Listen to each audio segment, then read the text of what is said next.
क्या होगा अगर अचानक सूरज तेज धमारे के साथ फट जाए? यदि सूर्य में अचानक विस्फोट हो जाए तो हमारे सौर मंडल और ग्रह पृथ्वी के लिए परिणाम विनाशकारी होंगे। सूरज टिक-टिक करता हुआ एक टाइम बम है।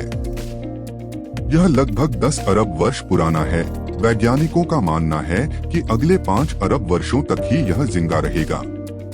उसके बाद सूर्य में विस्फोट होगा और यह एक लाल दानव बन जाएगा। फिर यह सिकुड़कर एक सफेद बौना तारा बन जाएगा जो अगले कई वर्षों तक ठंडा होता रहेगा। अपनी आंखों के सामने सूरज को फटते हुए देखना कैसा होगा?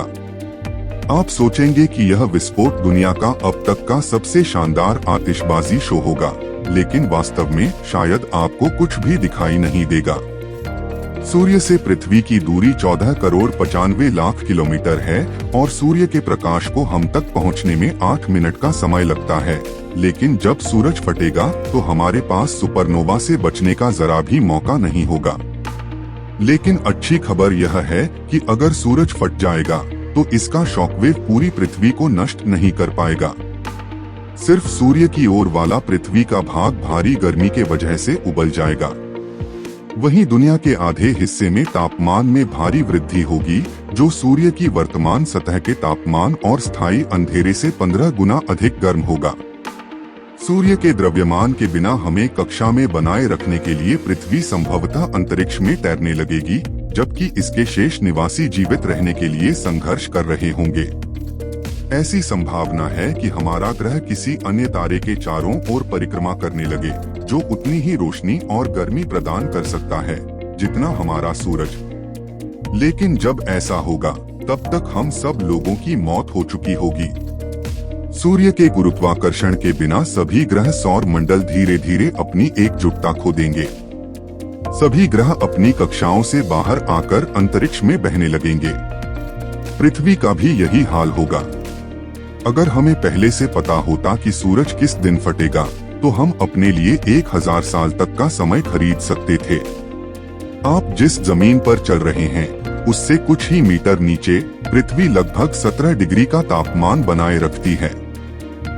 इसलिए बंकरों का एक विशाल नेटवर्क हमें जीवित रह सकता है। विस्फोट के एक सप्ताह के भीतर पृथ्वी पर सतह का तापमान 18 डिग्री तक गिर जाएगा। एक वर्ष के भीतर तापमान लगभग 73 डिग्री तक गिर जाएगा। इसके बाद महासागर ऊपर से नीचे तक जमने लगेंगे।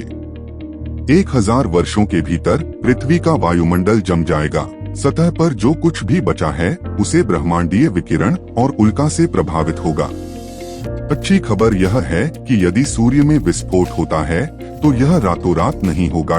जब सूर्य मरेगा तो यह अरबों वर्षों से चली आ रही एक लंबी, धीमी, कठिन प्रक्रिया होगी। सूर्य अधिक गर्म और चमकीला हो जाएगा और इसका विस्तार होना शुरू हो जाएगा। इस प्रक्रिया के दौरान यह अपनी बाहरी परतों को खो देगा ब्रह्मांड, जिससे अन्य तारों और ग्रहों का निर्माण उसी तरह हुआ जैसे बड़े धमाके के हिंसक विस्फोट से पृथ्वी का निर्माण हुआ।